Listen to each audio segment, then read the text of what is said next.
안녕하세요. 저는 일산에서 미스터 버티고라는 독립책방을 운영하고 있는데요. 몽테뉴 수상록 1권 전권을 읽어보려고 합니다.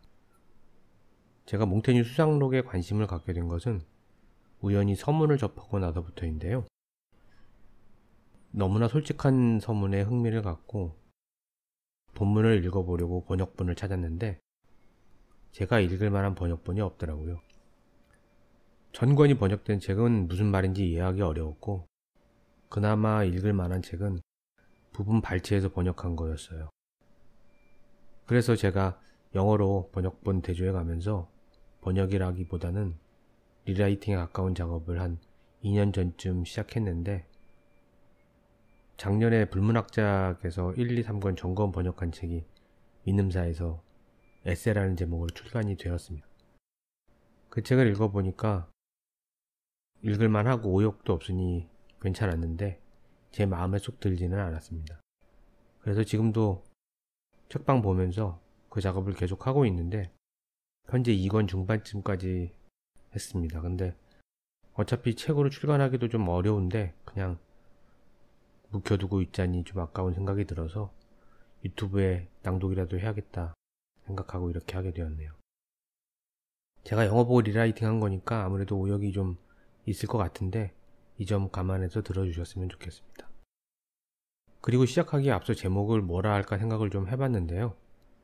일단 수상록이라는 제목은 일본어를 그대로 따온 거고 그때그때 떠오르는 느낌이나 생각을 적은 글이라는 그 원래 뜻도 이해하기가 좀 쉽지 않습니다.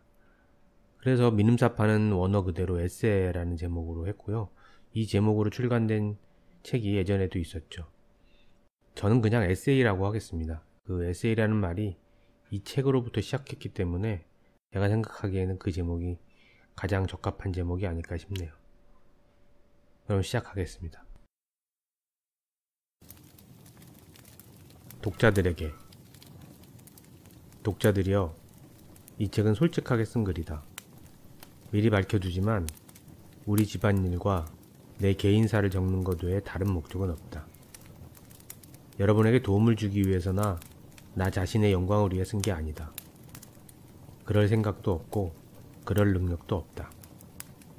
식구들과 친구들한테 개인적인 즐거움을 주려고 쓴 거다. 그들이 내가 죽고 난 뒤에 머지않아 그렇게 될 것 같은데 이 책을 통해 나만의 독특한 습관이나 기질을 발견해서 나를 더 생생하고 완벽하게 알 수 있게 말이다. 사람들한테 잘 보이려고 썼다면 내 모습을 좀 더 보기 좋게 꾸미고 세심하게 신경 써서 그렸을 거다. 나는 여러분이 이 책에서 가식적으로 꾸민 내 모습이 아니라 솔직하고 자연스럽고 평범한 내 모습을 봐주었으면 좋겠다. 왜냐하면 내가 여기에서 그린 것은 바로 나 자신이기 때문이다. 공공질서가 허용하는 한에서 최대한 나의 결함과 솔직한 내 모습을 있는 그대로 드러낼 것이다. 만약 내가 아직도 자연의 기본 법칙에 따라 자유롭게 사는 원시 국가에서 살았다면 기꺼이 홀딱 벗은 모습 그대로 그렸을 거다. 독자들이여, 나 자신이 바로 이 책의 소재다. 그러니 이렇게 하찮고 헛된 주제에 여러분의 여가를 낭비하는 것은 마땅한 일이 아니다. 그러면 안녕히들 계시라. 1580년 3월 1일 몽테뉴가. 1장. 방식은 달라도 결과는 같을 수 있다. 모욕당해서 복수하려는 사람의 손에 붙잡혔을 때 상대의 마음을 누그러뜨리는 가장 흔한 방법은 항복하고 연민과 동정에 호소하는 것이다. 하지만 정반대로 용기를 내서 굳건하게 버텨도 같은 효과를 볼 때도 있다.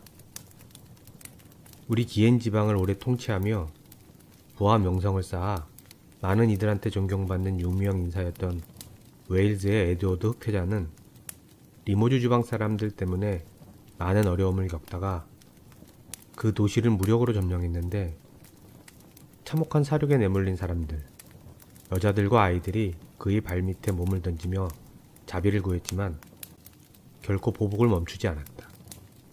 마을 깊숙이 진격해 들어갔을 때 프랑스인 귀족 3명이 믿을 수 없을 만큼 용감하게 혈혈단신으로 자기 군대의 공격을 막아내는 모습을 목격하게 되었다.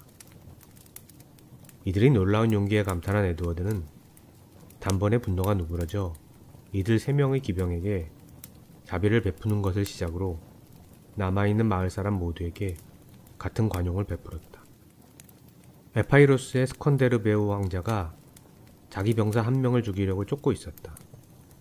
그 병사는 아무리 빌고 애원해도 왕자가 화를 풀지 않자 최후의 순간에 맞서 싸우기로 결심하고 검을 손에 쥐고 왕자를 기다렸다. 그토록 놀라운 결의에 찬 행동을 보고 왕자는 순식간에 화가 누그러져 그를 다시 받아들이고 총애했다.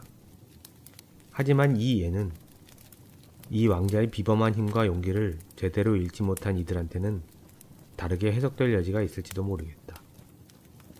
콜라드 3세 황제는 바이에른의 공작 구엘프를 포위했을 때 바이에른 측이 아무리 비참하고 굴욕적인 협상안을 제시해도 불만족스럽게 거부하다가 구엘프 공작과 함께 마을에 머물러 있던 여자들과 귀부인들한테 명예롭게 걸어서 나가되 어깨에 짊어질 수 있는 것만 가지고 나가라고 했다.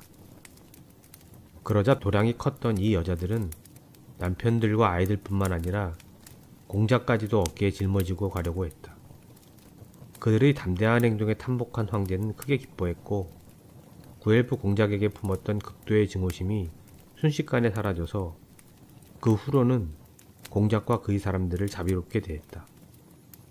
나한테는 이 2가지 방법 모두 아주 효과가 좋을 텐데 천성이 연민과 관용에 아주 약하기 때문이다. 사실 나는 자연스럽게 경외심보다는 동정심에 더 쉽게 흔들릴 것 같다. 그러나 스토아 학파는 동정심을 악한 감정으로 본다.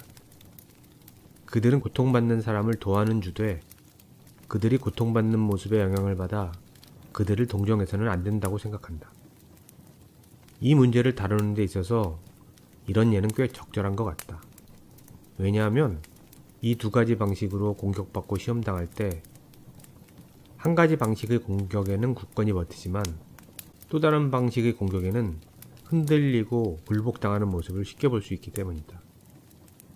연민의 마음을 빼앗기는 것은 안이하고 너그럽고 유약한 행동이다. 마음 약한 여자, 아이, 하층민이 이 부류에 속한다. 반면에 눈물과 애원을 경멸하고 남성적이고 완고한 혈기를 좋아하고 숭배하는 강하고 고지식한 영혼을 가진 사람들은 용맹함이라는 성스러운 이미지를 위해 그저 경외심에만 굴복한다. 그렇긴 하지만 놀라움과 경외심은 조금 덜 관대한 사람들한테도 같은 효과를 내기도 한다. 테베 사람들이 그 증거다. 테베의 장군 2명이 무단으로 지휘권을 연장했다는 죄로 기소되어 사형을 언도받고 재판에 회부되었는데 펠로피다스 장군은 사형이 언도될까 두려워 자신을 변호하지 않고 잘못했다고 간청하고 애원했는데 시민들은 그를 어찌어찌 겨우 사면해준 반면에 자신은 테베 사람들을 위해 주어진 임무를 수행한 것뿐이라고 호통치고 오히려 거만하고 오만한 태도로 테베 시민을 은혜도 모르는 사람들이라며 비난했던 에파미논다스 장군한테는 투표용 공을 손에 쥘 생각도 하지 않고 그의 위대함을 높이 기리며 법정을 해산했다. 오랫동안 온갖 어려움을 겪은 후에 레기움을 손에 넣은 디오니시우스 1세는 이 도시를 끈질기게 방어한 적장 피토를 포로로 붙잡아 복수의 비참한 본보기로 삼으려고 했다. 디오니시우스는 먼저 피토에게 전날 그의 아들과 친족 모두 어떻게 익사시켰는지 말했다. 그러자 피토는 그들이 자신보다 하루 일찍 죽었으니 그만큼 더 행복할 거라고 대답했다. 그러자 디오니시우스는 사형 집행인한테 피토를 붙잡아 옷을 전부 벗기고 밧줄로 묶어 마을에서 끌고 다니며 무자비하게 채찍질하고 온갖 욕설을 퍼부으며 괴롭히라고 했다. 그러나 피토는 동의하지 않고 평정심을 유지했다. 오히려 단호한 표정으로 조국을 폭군의 손에 순순히 넘겨주지 않았으니 자신은 명예롭고 영광스럽게 죽는 거라는 것을 상기시키며 이제 곧 신들이 이 폭군한테 벌을 내릴 거라고 했다. 그러자 자기 군사들이 패한 적장이 도발적인 언동에 화를 내며 흥분하기보다는 그의 보기 드문 용맹에 감탄하고 오히려 자신과 자신의 승리를 경멸하며 반란을 일으켜서 피토를 사형집행인의 손에서 빼내려 한다는 것을 디오니시우스가 알아차렸다. 그래서 그는 피토의 고문을 멈추고 그를 몰래 바다에 빠뜨려 죽였다. 인간은 실로 놀라울 정도로 허영심이 많고 변덕스럽고 불안정한 존재다. 그래서 명확한 하나의 단일한 잣대로 판단하기 어렵다. 폼페이우스는 마메리튼을 증오했는데 그들이 사는 도시에서 제논이라는 시민이 대중의 죄를 스스로 떠맡아 혼자서 온갖 처벌을 감내할 뿐 다른 은총은 전혀 구하지 않는 모습을 보고 그의 용맹함과 고결함에 감동해 도시 전체를 용서해 주었다. 그러나 루키우스 코르넬리우스 술라를 환대해 주었던 페루자의 한 시민은 이에 비견할 만한 용맹함을 보였지만 자신을 위해서나 다른 시민을 위해서 아무것도 얻지 못했다. 처음에 들었던 예와 정반대의 경우도 있다. 세상에서 가장 용맹하고 동시에 정복당한 사람들한테도 자비롭기로 소문난 알렉산더 대왕은 온갖 어려움 끝에 가자로 진격해 들어가 그 도시를 지휘하던 적장 베티스와 마주했다. 그가 부하들에게 배신당해 갑옷은 찢기고 피와 상처투성이 몸으로 부러진 무기를 들고서도 여전히 사방에서 공격해 들어오는 마케도니아 병사들에 맞서 싸우는 모습을 보고 대왕은 그가 얼마나 놀라울 정도로 용맹한지 알게 되었다. 하지만 대왕은 이렇게 값비싼 대가를 치르고 얻은 승리에 화가 났다. 왜냐하면 자신도 두 군데나 다쳤기 때문이다. 알렉산더는 베티스, 나는 그대를 그대가 원하는 방식으로 죽이지 않을 것이다. 포로에게 가해지는 온갖 고문을 당할 각오를 하라 라고 했다. 그러나 이런 협박에도 베티스는 태어날 뿐만 아니라 건방지고 도도한 태도로 묵묵히 서 있었다. 그 모습을 본 알렉산더는 저놈이 한쪽 무릎이라도 꿇었는가? 애원하는 목소리는 도망이라도 갔단 말인가? 내 저 침묵을 정복하고 말겠다.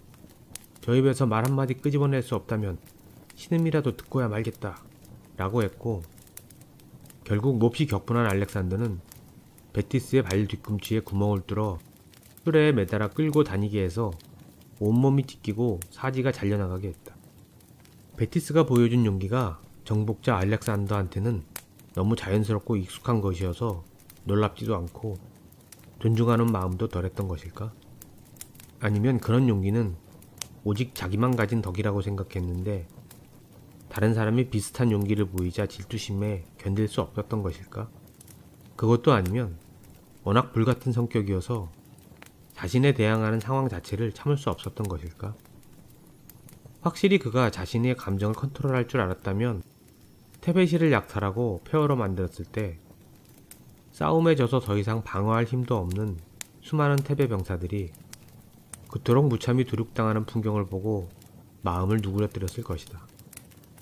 실제로 그때 6,000명의 병사가 칼에 찔렸지만 아무도 도망가거나 자비를 구하지 않았다. 오히려 테베이는 승리한 적군을 도발해 명예롭고 죽으려고까지 했다. 아무리 부상이 심해도 마지막 숨이 넘어가는 순간까지 누구도 복수를 포기하지 않았고 모두가 희망의 불씨가 꺼진 무기일지라도 그것을 휘둘러 적을 죽여서 제 목숨을 유려하려고 했다. 그렇지만 그들의 용기는 알렉산더 대왕에게 어떠한 동정심도 불러일으키지 못했으며 이 정복자의 분노는 하루 동안의 살육으로도 충족되지 않았다. 이 대량 학살은 마지막 피 한 방울이 흐를 때까지 계속되었고 무장 해제당한 사람들, 노인들, 여자들, 아이들 3만 명이 노예로 끌려갈 때까지 멈추지 않았다. 2장 슬픔에 관해서 세상에 나보다 더 이 감정으로부터 자유로운 사람은 없다. 나는 나 자신이 슬픔에 빠지는 것도 싫고 슬픔에 빠진 사람을 존중하지도 않는다.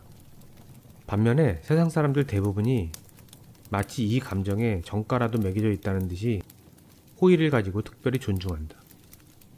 이 감정에 지혜나 덕, 양심을 덧입힌다. 이 무슨 어리석고 추잡한 치장이란 말인가. 이탈리아 사람들은 이 감정에 악이라는 이름의 보다 더 적절한 세례명을 내렸다. 왜냐하면 이것은 언제나 해롭고 게으르고 쓸데없는 감정이기 때문이다. 스토아 학파는 이 감정을 특히 비겁하고 저열하고 수준 낮은 감정으로 취급하면서 자기 학파 사람들한테 금지했다. 하지만 이런 이야기가 있다. 이집트의 왕 푸산메니투스가 전쟁에서 페르시아의 왕 캄비세스에게 패해 포로로 잡혔을 때 역시 포로가 된 자기 딸이 하녀 복장으로 양동이를 들고 물을 기르러 가는 모습을 보게 되었다. 신하들이 왕을 둘러싸고 울기 시작했지만 왕은 입을 꼭 다문 채 고개를 숙이고 있을 뿐이었다. 얼마 후 푸산메니투스는 아들이 사형장으로 끌려가는 것을 보게 되었지만 역시 같은 태도를 유지했다. 그런데 마침내 친한 술친구 한 명이 포로들 속에서 질질 끌려가는 모습을 보고는 머리를 쥐어뜯고 가슴을 치고 대성통곡하며 세상 누구보다도 슬퍼했다고 한다. 이것과 비슷한 종류의 아주 적절한 예가 있다. 최근 우리나라의 왕공 한 명이 트렌토에 있을 때 가문의 영광이자 기둥이었던 형이 죽었다는 소식을 듣는다. 그리고 얼마 지나지 않아 두 번째 희망이었던 동생마저 죽었다는 소식을 듣지만 왕공은 동요하지 않고 여전히 침착함을 유지한다. 그러나 며칠 뒤 하인 한 명이 죽자 이 마지막 사고에는 결국 굴복하고 만다. 그는 용기를 잃고 슬픔에 빠져 애통해했다. 이를 보고 어떤 사람들은 그가 이 마지막에 닥친 충격에만 마음이 움직인 거라고 섣불리 결론을 내렸다. 하지만 사실은 이미 슬픔으로 가득 차 있었는데 거기에 약간의 슬픔이 더해지자 인내의 둑이 무너져버린 것이다. 내가 보기엔 앞의 예도 이와 같은 것 같다. 만약 다음과 같은 이야기가 이어지지 않았다면 말이다. 캄비세스가 푸산메니투스에게 아들과 딸에게 닥친 재앙에는 꿈쩍도 안 하더니 친구에게 닥친 불행에는 참지 못하고 그토록 슬퍼하는가라고 묻자 그는 마지막 고통은 눈물로 표현할 수 있지만 앞의 두 가지는 도저히 어떻게 표현할 방법이 없을 정도의 슬픔이기 때문이라고 대답했다. 이피게네이아의 희생을 그린 고대 화가도 같은 생각이었던 것 같다. 그는 이 결백한 젊은 처녀의 죽음에 사람들이 얼마나 고통스러워하는지 등장인물마다 각기 다른 표정으로 잘 드러내고 있다. 하지만 최후의 예술적 영감까지 철저히 동원한 화가는 딸을 잃은 아버지의 슬픔을 표현하는 것은 도저히 불가능하다는 듯이 이피게네이아의 아버지 얼굴은 천으로 덮어버렸다. 또한 시인들이 아들 7을 잃고 나서 곧이어 딸도 7을 잃은 불쌍한 어머니 니오베를 끔찍한 상실감으로 인해 마침내 돌로 변한 것으로 묘사한 것도 이 때문이다. 불행 때문에 돌로 굳은 오비디우스. 이것은 우리가 도저히 견딜 수 없을 정도의 큰 재앙이 닥쳐 온몸이 마비되어 보이지도 들리지도 않는 망연자실한 상태의 슬픔을 표현한 것이다. 그리고 실제로 슬픔이 극에 달하면 반드시 영혼은 마비되고 일상적인 기능은 완전히 박탈되고 만다. 몹시 나쁜 소식을 듣게 되면 우리는 누구나 갑작스러운 충격에 깜짝 놀라고 얼이 빠져 꼼짝도 할 수 없어진다. 그러다 눈물을 흘리고 탄식한 후에야 비로소 박혔던 감정이 터져 나오기 시작해서 슬픔에서 벗어나게 되고 나중에는 스스로 움직일 여지와 자유를 얻게 된다. 그리하여 마침내 겨우 슬픔이 목소리에 길을 내주었다. 베르길리우스.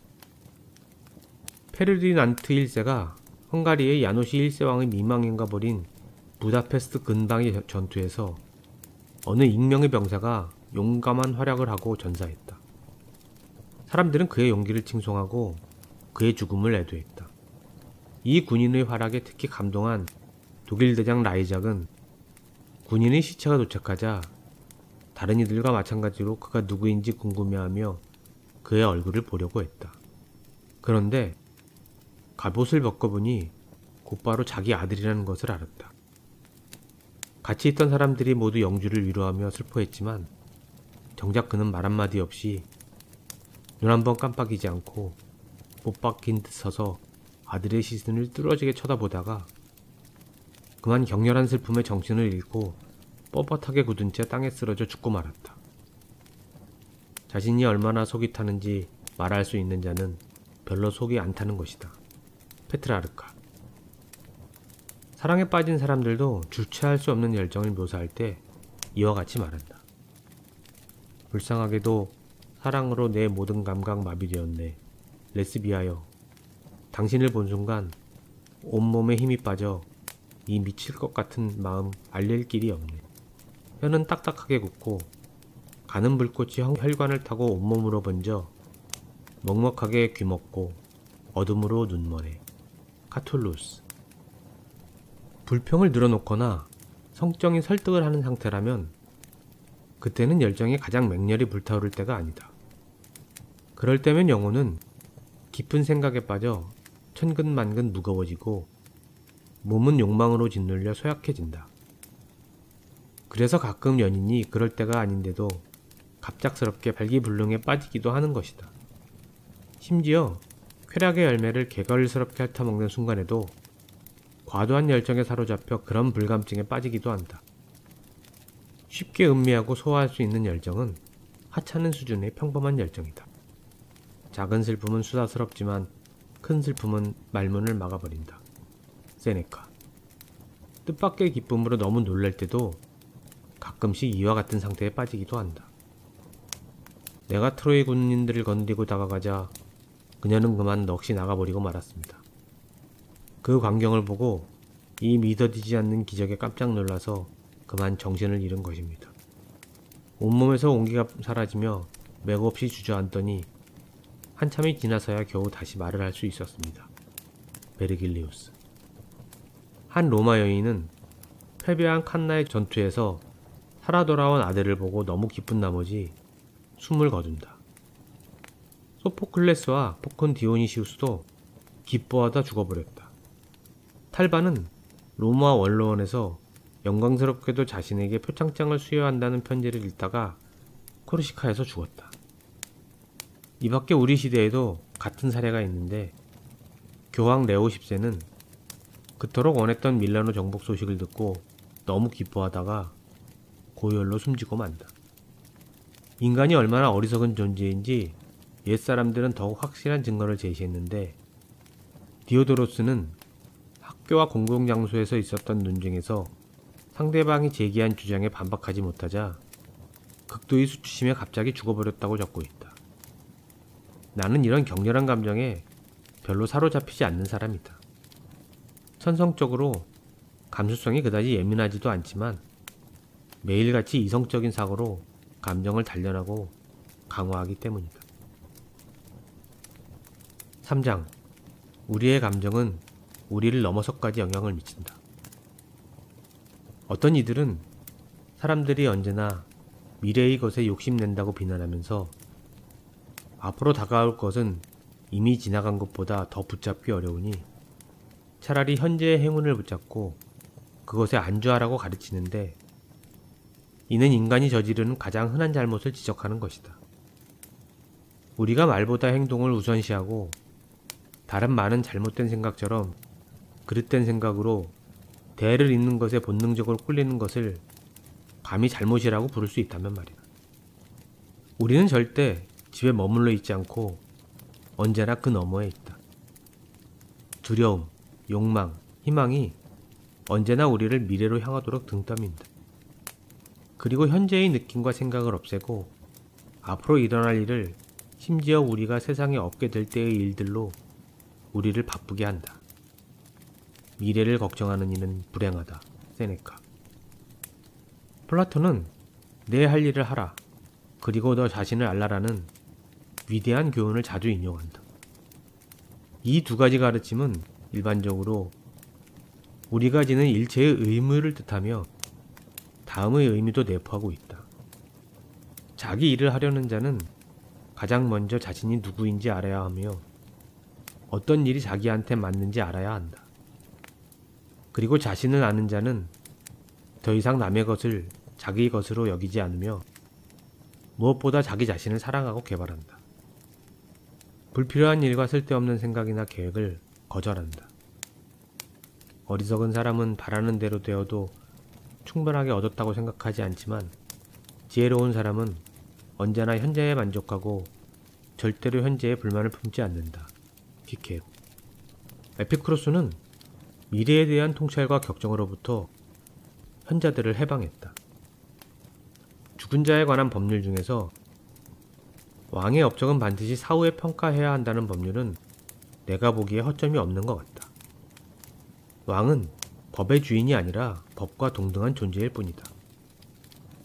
정의가 그들에게 가하지 못했던 제재를 법이 사후에 그들의 명성과 그 후계자들이 재산에 가하는 것은 정당한 일이다. 우리는 종종 목숨보다 그런 것을 더 소중하게 여기니까 말이다. 이런 관습을 지키는 국민에게는 많은 이익이 돌아간다. 그리고 모든 선한 왕들은 국민이 자기를 악한 왕과 혼동해서 기억할까 걱정하면서 이런 관습이 지켜지길 바란다. 우리는 오직 덕이 있는 왕한테만 존경과 애정을 느끼지만 모든 왕을 똑같이 따르고 복종할 의무가 있다. 이것은 그들이 직무와 관련된 일이기 때문이다. 국가의 질서를 위해 그들의 권위를 세우는데 우리의 도움이 필요하다면 만약 자격이 없는 왕일지라도 인내심을 가지고 참고 그들의 잘못을 눈감아주고 별것 아닌 일에도 칭찬해주자. 하지만 왕과 백성의 관계가 끝나면 자유와 정의를 위해서라도 우리의 진짜 생각을 표현 못할 이유가 없다. 특히 왕의 결점을 잘 알고 있으면서도 존경과 충성으로 왕을 섬기는 착한 신하를 칭찬하지 못할 이유가 없다. 이것은 후세의 좋은 본보기를 없애는 것이다. 사적인 이익과 호기심 때문에 자격 없는 왕을 사악하게 옹호하는 것은 개인의 정의를 위해 공공의 정의를 해치는 것이다. 왕정시대에 산 사람의 말에는 언제나 헛된 허영과 거짓 증언이 가득하다. 그들은 모두 자기 왕의 용량과 위대함이 하늘을 찌른다며 무턱대고 칭송한다고 한 티토스 리비우스의 말은 정말 맞는 말이다. 어떤 병사는 네로 황제가 왜 나를 그토록 싫어하는가? 라고 묻자 당신이 사랑받을 만한 왕이었을 때는 당신을 사랑했어. 하지만 당신이 존속살해범의 방화범의 사기꾼의 광대에 마부가 되었기에 그만큼 당신을 싫어하게 되었어 라고 대답했고, 또 다른 병사는 왜 나를 죽이려 했는가 라는 물음에 끊임없이 이어지는 당신의 잔악행위와 불경스러운 행동을 도저히 막을 길이 없어서 그랬소 라고 대답했다. 황제의 물음에 이렇게 신랄하게 대답한 두 명의 군인에 대해 그들이 담대함을 꾸짖는 사람이 있을지도 모르겠다. 하지만 황제가 죽은 뒤 그의 폭정과 끔찍한 행동에 대한 대중적이고 보편적인 증언이 이어졌고, 황제와 그와 비슷한 다른 모든 악한 왕에 대한 이러한 증언은 영원히 계속될 텐데 제정신인 사람이라면 어떻게 이 군인들을 꾸짖을 수 있겠는가? 스파르타처럼 신성한 통치체제에서 다음과 같은 위선적인 장래의식이 만들어지고 행해졌었다는 건 부러운 일이다. 그곳에는 동맹국 국민이나 이웃 국가 국민 모두 여자 남자 상관없이 지휘 여하를 불문하고 심지어 노예까지 모두 왕의 죽음을 슬퍼하는 표시로 이마를 짓이기어 피를 흘리며 자기들 왕이 실제로 얼마나 사악한 왕이었는지는 상관하지 않고 지금껏 없었던 최고의 왕이었다고 울부짖으며 애통해야 하는 장래의식이 있다. 이는 오직 공적을 칭송해야 함에도 지위를 칭송하는 것이며 최고의 공적을 쌓은 왕에게 바쳐야 할 칭송을 가장 최근에 가장 공적이 적은 왕에게 바치는 짓이다. 아리스토텔레스는 온갖 것을 다 다루는데 아무도 죽기 전까지는 자신이 행복하다고 말할 수 없다고 한 솔론의 말에 어떤 사람이 행복하게 살다 죽었는데 그가 죽은 뒤 평판이 나빠져 후손들이 비참하게 되면 그가 행복하다고 할 수 없는 건가? 라고 의문을 제기한다. 우리는 그곳이 어디든 주어진 상황에 맞게 자신이 원하는 곳으로 가서 살아간다. 하지만 죽고 난 뒤에는 더 이상 현재와 연락할 방법이 없다. 그러므로 죽고 난 뒤에야 행복할 수 있다고 말한 솔론에게 차라리 인간은 절대 행복할 수 없다고 말하는 편이 낫지 않겠는가? 누구도 자신을 삶으로부터 뿌리째 뽑아 내던질 수는 없다. 자기도 모르게 자신의 어떤 부분을 이곳에 남겨놓는다는 것과 죽은 자기 몸에서 완전히 분리되거나 해방될 수 없다는 것을 설령 무시한다고 해도. 루크레티우스. 베르트랑 디 게클랭 장군은 오베르뉴의 푸이 인근 랑콩성 포유전에서 전사했다. 그가 죽은 뒤 농성군은 결국 항복했는데 성의 열쇠를 죽은 장군의 시체 위에 올려놓고 바쳐야 했다. 베네치아 군대의 바르톨로메오 달비아노 장군은 원정에 가서 브레시아에서 전사했는데 그의 시신을 옮기기 위해서는 적지인 베로나 영토를 지나가야 했다. 병사들 대부분 의견은 베로나한테 안전한 통과를 보장해달라고 요청하자는 것이었다. 하지만 테오도로 트리불치오는 반대했다. 장군은 생전에 한 번도 적을 두려워한 적이 없었는데 죽어서 적을 두려워하는 것처럼 보이게 하는 건 마땅한 처사가 아니라고 하면서 전쟁 위험을 무릅쓰고 무장한 채 적지를 통과하는 방법을 택했다. 이와 비슷한 그리스 법도 있다. 장례를 치러주기 위해 적에게 자기 병사의 시신을 달라고 하는 건 승리를 포기하는 것이며 죽은 병사를 위해서는 어떤 승전비도 세울 수 없다는 법이다. 그런 요청을 받은 자가 그 대가로 영광의 타이틀과 전리품을 갖기 때문이다. 그래서 니키아스는 코린토스 사람들과의 전투에서 승리하고도 권리를 잃었다. 그리고 반대로 아게실라오스는 보이오티아 사람들한테 거둔 모호한 승리를 더욱 확실하게 할 수 있었다. 우리 자신에 대한 걱정이 이번 생 너머까지 이어질 뿐만 아니라 하늘의 은총이 종종 우리의 무덤까지 함께 가고 우리의 유골에도 이어진다는 믿음이 옛날에나 지금이나 보편적으로 받아들여져 오지 않았다면 이런 행동이 이상해 보일 수도 있을 것 같다. 그런 예는 우리 시대의 것은 제쳐준다고 해도 옛날 사례가 얼마든지 많으니 더 설명할 필요가 없다. 영국의 에드워드 1세는 스코틀랜드의 로버트 1세와 오랫동안 전쟁을 벌였다. 그런데 자기가 직접 지휘하는 전쟁에서는 늘 승리를 거두었기에 전쟁에서 이기기 위해서는 자신이 직접 출정하는 것이 얼마나 중요한지 알게 되었다. 그래서 자신이 죽으면 시신을 살과 뼈가 분리될 때까지 삶아서 살은 매장하고 뼈만 조심스럽게 추려서 스코틀랜드와의 전투 때 갖고 출정하겠다고 자기 아들한테 엄숙히 맹세하게 했다. 마치 자기 몸이 운명적으로 승리와 연결되어 있다는 듯이 말이다. 얀 지슈카는 위클리프를 지지해서 보헤미아 지역을 수많은 전쟁에 휘말리게 했는데 자신이 죽으면 시신에서 살갗을 벗겨 그 가죽으로 북을 만들어 전쟁에 갖고 나가 적을 향해 울리라고 지시했다. 그 북소리가 울리면 자기가 살아있을 때 전투에서 거두곤 했던 승리가 그 뒤에도 계속 이어질 것으로 믿은 것이다. 이와 똑같이 어떤 신대륙 원주민들은 살아있을 때 스페인 군대와의 전투에서 승리를 거두었던 추장의 유골을 들고 그들과의 전투에 나섰다. 그리고 신대륙의 다른 나라에서도 행운을 가져오고 용기를 북돋으려고 전쟁에서 전사한 용감한 병사의 시신과 함께 전쟁터로 나간다.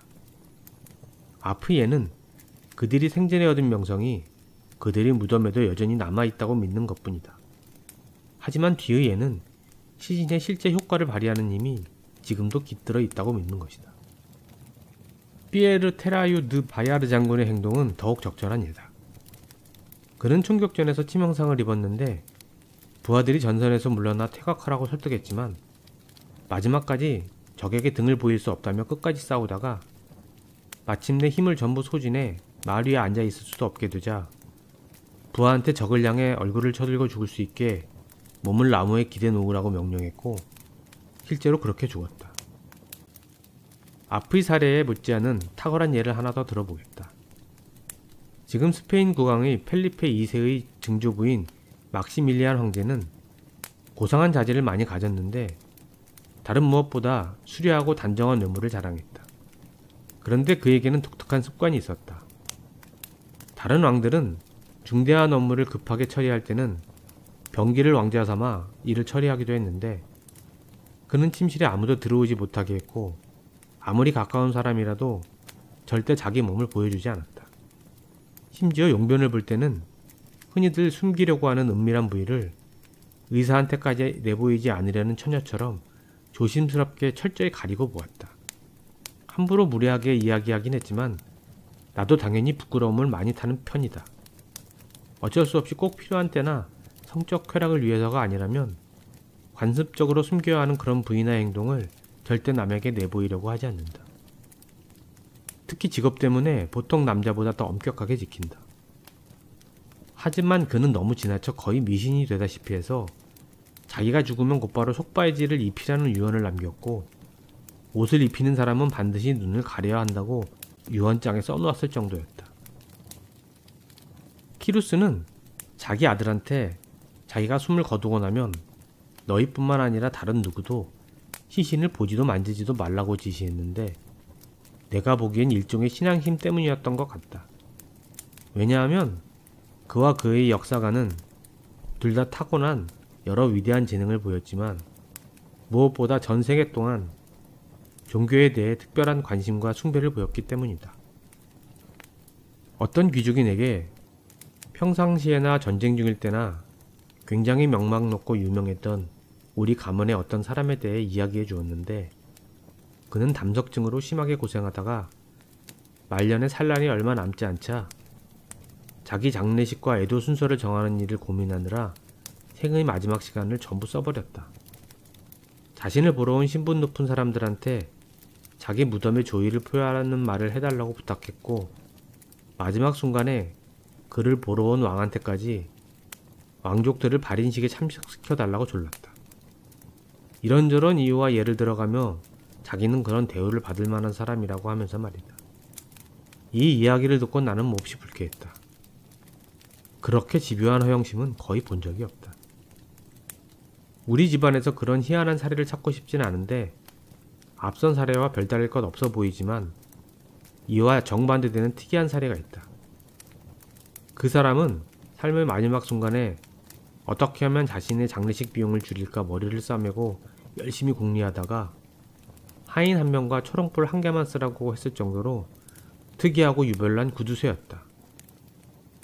마르쿠스 아이밀리우스 레피두스가 상속자한테 자기 장례식에는 당시 일반적으로 행해지는 평범한 의식도 하지 말라고 금지했는데 이런 행동을 칭찬한다는 걸 안다.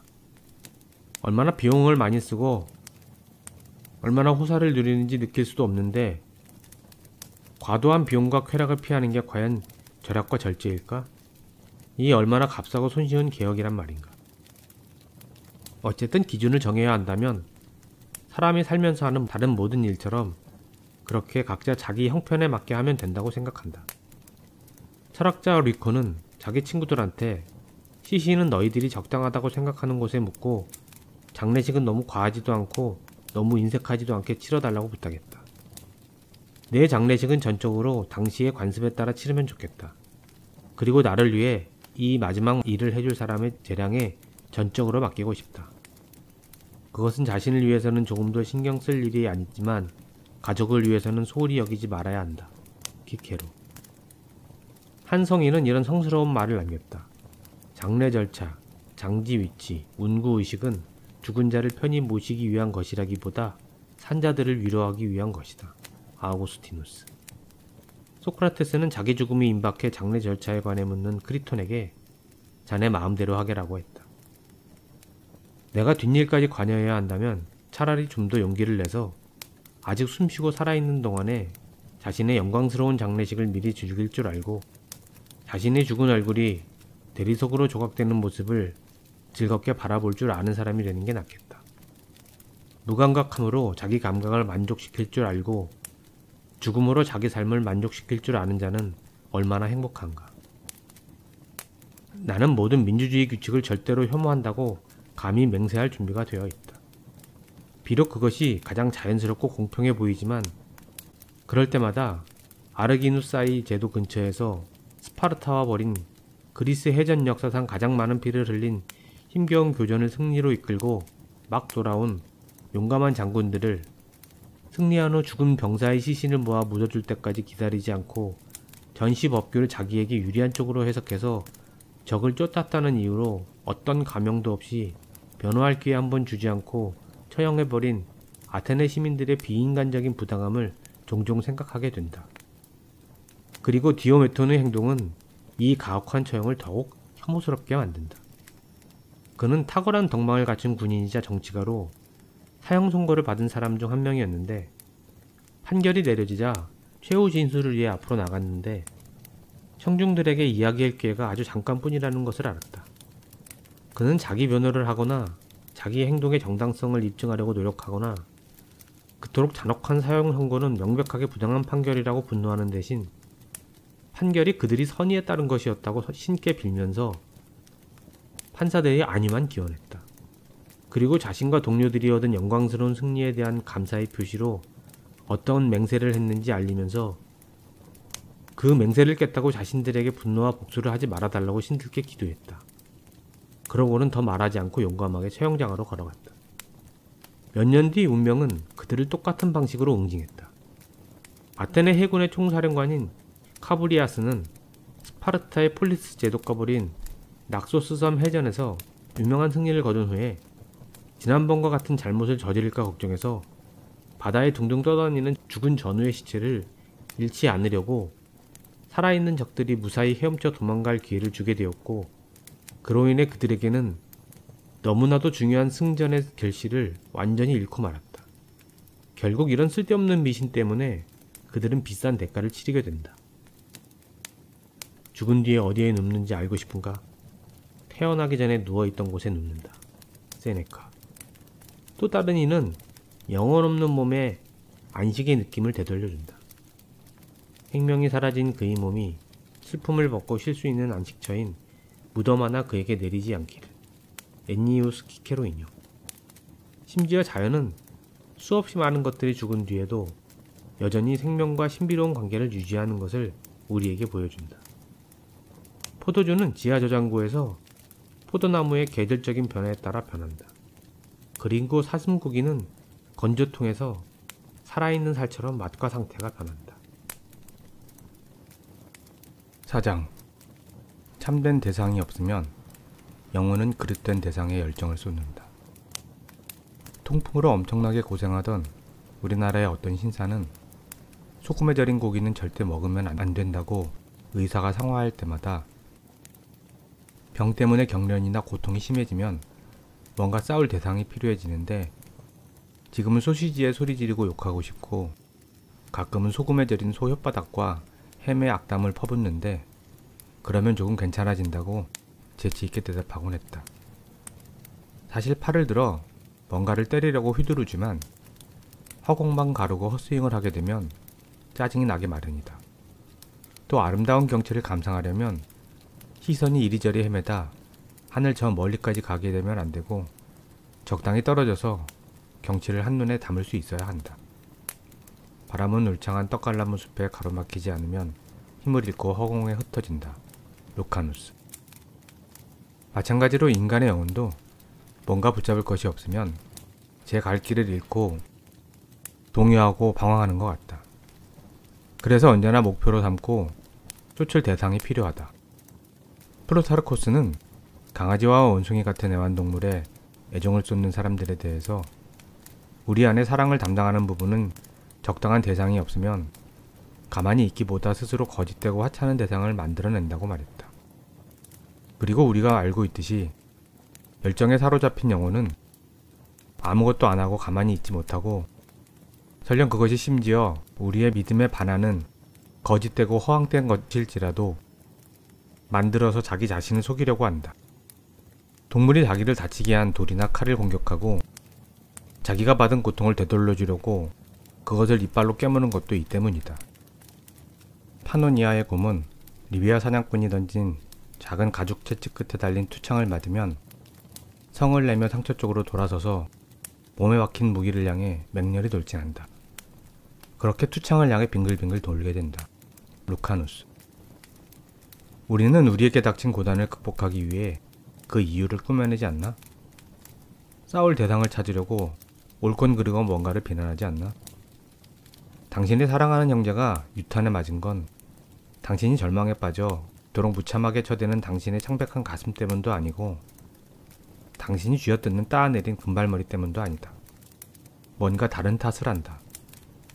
리비우스는 스페인에서 자기들이 위대한 장군이었던 2명의 형제를 잃은 로마 군대에 대해 이렇게 말했다. 갑자기 모두 자기 머리를 치며 울부짖었다. 리비우스. 흔한 일이다. 철학가 비오는 상을 당해 자기 머리를 쥐어뜯으며 슬퍼하는 왕에 대해 저 사람은 대머리가 되면 슬픔이 가실 줄 아나? 히케로 라고 말한 건 재미있지 않은가? 돈 잃은 화풀이로 카드를 잘근잘근 씹어먹거나 주사위 한 뭉치를 꿀꺽 삼킨 사람을 본 적이 없는가? 크세르크세스는 헬레스폰토스 해협의 바다에 채찍질을 하고 뜨거운 칼로 지지고 수없이 욕을 해댔고 아토스산에 도전장을 보냈다. 키루스는 인데스강을 건널 때 깜짝 놀랐다고 며칠 동안 전군을 동원해 강을 처벌했고 칼리굴라는 자기 어머니가 그곳에서 재미를 보았다는 이유로 아름다운 궁전을 폐허로 만들어버렸다. 어릴 적에 사람들한테 듣곤 하던 말인데 우리 이웃나라 왕은 신한테 매를 맞아서 그에 대한 복수로 앞으로 10년 동안 신한테 기도를 드려도 안 되고 말을 해도 안 되고 자기가 집권하는 동안 믿어서도 안 된다고 했다는 것이다. 이 이야기는 문제의 그 나라 왕의 어리석음보다는 그의 오만한 특성을 잘 보여준다. 오만함과 어리석음은 언제나 함께하지만 사실 이런 행동은 어리석음보다는 오만함에서 나오는 것이다. 아우구스투스 카이사르는 바다에서 폭풍우에 방해받자 넵튠에게 반항하기로 마음먹고 그에 대한 복수로 개막식이 열렸을 때 원형 경기장에 있는 많은 신들이 동상 중에서 넵튠 동상을 없애버렸다. 이건 이전의 다른 사례보다 더 용서받을 수 없는 짓이다. 그가 나중에 퀸틀리우스 바루스가 이끄는 로마 군대가 독일에서 패하자 분노에 차서 벽에 머리를 찍으며 바루스, 내 병사를 돌려내! 라고 절망적으로 외쳤던 것보다도 더 용서받을 수 없는 짓이다. 우리가 욕하면 들을 수 있는 귀가 있기라도 한 것처럼 신이나 운명에 직접 말하는 것은 가장 어리석은 짓이며 그뿐만 아니라 불경스럽기까지 한 짓이기 때문이다. 마치 천둥이나 번개가 칠 때마다 신을 진정시키려고 하늘에다 대고 활을 쏴대는 트라키아인의 지긋지긋한 복수행위처럼 말이다. 플루타르코스 영웅전에서 예시인은 이렇게 말한다. 일 때문에 신과 다투지 않는 게 좋다. 우리가 아무리 떠들어도 신은 신경 쓰지 않으니. 플루타르코스. 하지만 우리의 헛된 생각에는 아무리 악담을 퍼부어도 지나치지 않다. 5장. 주둔지가 포위된 지휘관이 협상을 위해 밖으로 나가야 하는지 아닌지. 로마의 교황 특사 루키우스 마르키우스는 마케도니아의 페르세우스 왕과의 전쟁 때 자국 군대가 준비를 마칠 때까지 시간을 벌고 싶었다. 그래서 협상을 기대한다고 소문을 퍼뜨렸고 페르세우스는 안심하고 며칠 동안의 휴전에 동의해 적에게 군대를 동원할 시간과 기회를 주게 되었고 결국 이 일은 그를 몰락으로 이끌었다. 하지만 자기 선조들의 관습을 이어가고 싶어하는 언론의 나이 많은 의원들은 그들의 오랜 법도에 어긋나는 이런 처리 방식을 규탄했다. 그들은 명예로운 싸움을 해야지 트릭을 써서도 안 되고 기습이나 야간 공격, 위장 퇴각, 매복, 위험한 역습을 해서는 안 된다고 했다. 반드시 미리 선전포고하고 나서 싸워야 하며 때로는 싸울 장소와 시간까지 동의한 뒤에 싸워야 한다고 했다. 그들은 이런 원칙에 따라 피로스를 기만한 의사를 그에게 돌려보냈고 팔리스크인이 부도덕한 선생을 그들에게 돌려보냈다. 이것이 그리스의 책략이나 카르타고의 기만술과 다른 진정한 로마의 격식이다. 그들은 속임수에 의한 승리보다 힘에 의한 승리를 더 영광스러운 것으로 보았다. 속임수는 급할 때 도움이 될 수도 있다. 하지만 패배자는 책략이나 운 때문이 아니라 각각의 병사와 모든 부대가 용맹한 힘으로 겨룬 진정하고 공정한 전쟁에서 졌을 때만 패배를 인정할 것이다. 이들 선량한 의원들의 말로 판단해 보건대 그들은 이런 멋진 문장을 여전히 받아들이지 않을 것이다. 그것이 속임수인지 용기인지 싸움터에서 누가 묻겠는가. 베리글리우스. 폴리비우스의 말에 따르면 아카이아인은 전쟁 중에 어떤 식으로든 속임수를 쓰는 것을 혐오해서 적의 용기를 꺾지 못하면 진정한 승리로 여기지 않았다고 한다. 진정한 승리란 오직 의심의 여지 없는 믿음과 더럽혀지지 않은 품위로부터 얻어진다는 것을 공정하고 현명한 사람은 알 것이다. 플로루스. 또 다른 사람은 말한다. 누가 지배할지, 자네인지 나인지 운에 맡기자. 운이 어떤 선택을 하는지 용기 내서 겨뤄보자. 엔니우스 키케로 인용. 우리가 그토록 서슴없이 야만국이라고 부르는 그런 나라 중 하나인 테르나테 왕국에서는 선전포고 없이, 그리고 병력은 얼마로 할지, 공격무기와 방어무기로 어떤 것을 사용할지 등등 상당히 구체적으로 합의하기 전에는 전쟁을 시작할 수 없지만, 일단 합의가 깨지면 승리하기 위해 어떠한 수단과 방법을 동원해도 비판할 수 없다는 관습이 있다. 고대 플로렌스 사람들은 적을 기습해서 유리한 고지를 선점하는 데 아무 관심이 없었다. 그들은 군대를 배치하기 한 달 전부터 마르티넬라라고 부르는 종을 울려서 전쟁을 경고했다. 이런 일에 그렇게 양심적이지 않고 전쟁의 영광은 전쟁으로 이익을 얻는 자의 몫이라고 생각하고 사자 가죽이 부족하면 여우 가죽 조각으로 꿰매야 한다고 했던 라이센더의 말을 쫓는 우리는 흔히 기습할 기회는 이렇게 속임수를 통해 얻을 수 있다고 생각한다. 그래서 우리는 지휘관이 적을 가장 경계해야 할 때는 바로 대화와 협상을 할 때라고 말한다. 이와 같은 이유로 우리 시대의 군인들은 모두 적에게 포위당한 지휘관이 협상을 위해 몸소 주둔지를 떠나서는 안 된다는 것을 일종의 원칙으로 여긴다. 우리 선조시대에 나쏘 궁국에 대항해 무종을 방어한 몽모흐와 라시니의 영주들은 그렇게 했다고 비판받았다. 같은 상황에서 레스컨경이 협상하러 왔을 때 란조니 공국의 귀도 공작이 레지오에서 했던 것처럼 귀차르디니가 정말 그랬다고 했으니 디벨레의 말을 믿는다면 유리한 상황에서 안전대책을 마련해 놓은 다음에 성을 나서는 것은 봐줄 수 있다. 실제로 레스컨경은 요새에 가까운 곳에 머물러 있었고 협상 도중에 문제가 터지자 알렉산드르 트리블치오가 그곳에서 죽을 정도로 자신들이 불리한 위치에 놓였다는 걸 깨닫고는 어쩔 수 없이 병사들과 함께 전선에서 벗어나 안전을 확보하기 위해 귀도 공작을 믿고 그를 따라 성 안으로 들어갔다. 에우메네스가 노라성을 포위하고 성 밖으로 나와서 협상하자고 압박하자 안티고노스는 자신이 가장 강하니 에우메네스가 자신을 만나러 성 안으로 들어오는 게 마땅하다고 하면서 내가 검을 쥐고 있는 한 나보다 강한 자는 없다고 생각한다라는 멋진 대답으로 거절했고, 결국 안티고노스는 그의 요구대로 조카인 프톨레마이오스를 인질로 제공하고 나서야 협상할 수 있었다. 물론 공격자의 말을 듣고 협상을 위해 성 밖으로 나와서 아주 잘된 예도 있다.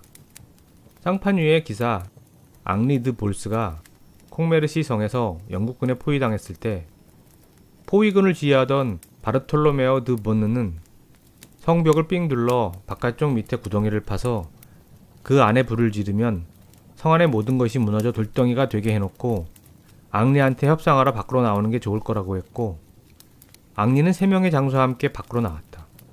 자신의 명백한 패배를 눈으로 확인한 그는 밖으로 나오게 해준 상대에게 오히려 고마움을 느끼고 동료들과 함께 항복했고, 굴에 불을 지르자 나무 기둥이 무너져 성 전체가 축대밭이 되었다.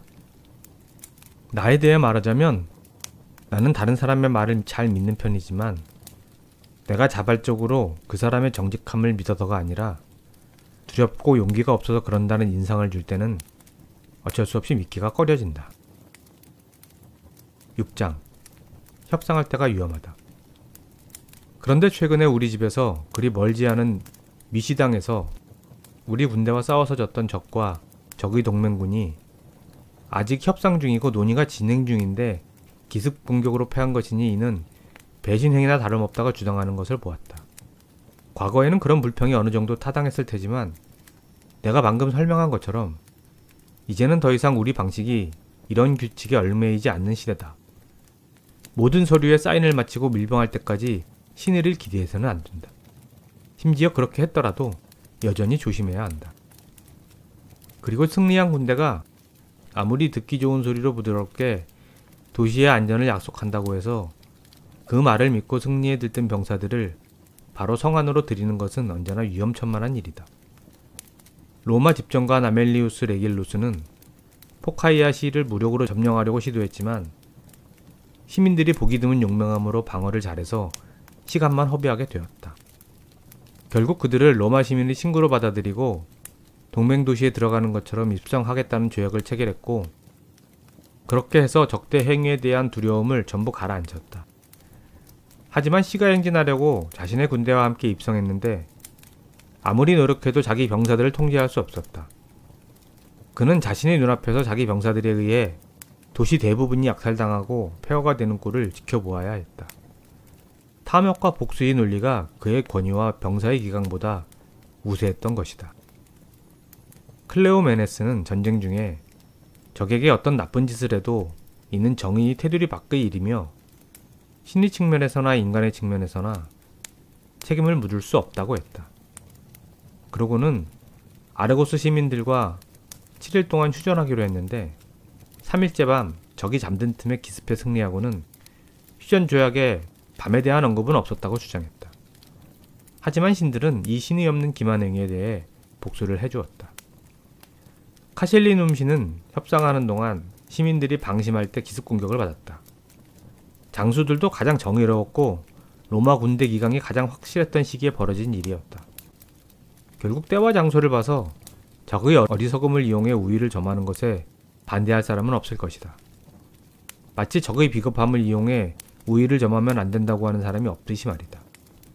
그리고 물론 전쟁은 특성상 사리에 어긋나도 괜찮아 보이는 많은 특권을 갖는다. 그래서 타인의 무지를 이용해 이익을 얻어서는 안 된다. 키케로. 라는 격언이 이 경우에는 통하지 않는다. 하지만 나는 위대한 지휘관이자 소크라테스의 수제자 중 한 명인 철학자였으며 이런 상황에 관해 엄청난 권위를 가진 작가였던 크세노폰이 자신의 완벽한 황제의 가르침과 다양한 공적을 이야기하면서 이런 일에 얼마나 많은 자유를 인정하는지 알고 놀랐다. 그리고 전쟁 중에는 어디에서 무슨 짓을 해도 용납된다는 그의 전폭적인 인정에는 동의할 수 없다. 무시우드비니가 카푸아를 포위하고 맹렬한 공격을 퍼붓자 도시를 다스리던 파브리치오 콜론나경이 요새 위에서 협상을 시작했고 사람들의 경비가 느슨해지자 우리 군대가 요새에 난입해 적을 무찔렀다. 더 최근에는 줄리안 로메로경이 이보이에서 근위병들과 함께 협상하러 나오는 촉보적인 실수를 저질렀고 돌아가서 보니 마을은 이미 적의 손에 넘어간 뒤였다. 하지만 우리가 당한 일도 빠뜨려선 안 되겠다. 우리가 보호하고 있던 제노바 시를 공격한 페스카라 후작과 시를 방어하던 오타비아노 프레고소 공작 사이에 협상이 상당히 진척되어 조약 체결만 남은 상태에서 스페인 군대가 도시 안으로 몰래 잠입해 자신들의 완벽한 승리로 돌려놓았다. 그리고 그 뒤로 브리엔느 백작이 지휘하던 리니영 바로아 시가 황제 카를 5세가 이끄는 군대에 포위당했을 때 백작의 부관인 베르톨레 중위가 협상하러 나가 있는 동안 협의도 하기 전에 도시가 함락되었다. 용기로웠든 지혜로웠든 승리는 언제나 칭찬할 만한 일이다. 아리오스트. 하지만 철학자 크리시포스는 이에 동의하지 않을 것이다. 나도 그렇다. 그는 달리기 시합을 하려는 자는 최선을 다해 달리면 그만이지 손으로 상대를 붙잡거나 발을 걸어 넘어뜨리는 짓은 절대 용납되지 않는다고 말하곤 했다. 더욱 훌륭한 태도를 보여준 것은 위대한 알렉산드로스 대왕이다. 그는 폴리페르콘이 밤의 어둠을 틈타 다리우스 왕을 치자고 제안하자 절대 안 돼. 승리를 훔치는 건 나답지 않은 짓이다. 라고 대답하며 수치스러운 승리를 하느니 차라리 불운을 욕하겠다. 퀸테스 크루티우스 라고 했다. 그는 도망치는 오로데스를 넘어뜨리거나 창을 던져 운 좋게 부상을 입히는 짓 따위는 안중에도 없었다. 그를 추격해 얼굴을 마주보고 1대1로 맞섰으니 몰래 기습하기보다 당당하게 힘으로 이기고 싶었던 것이다. 베르길리우스.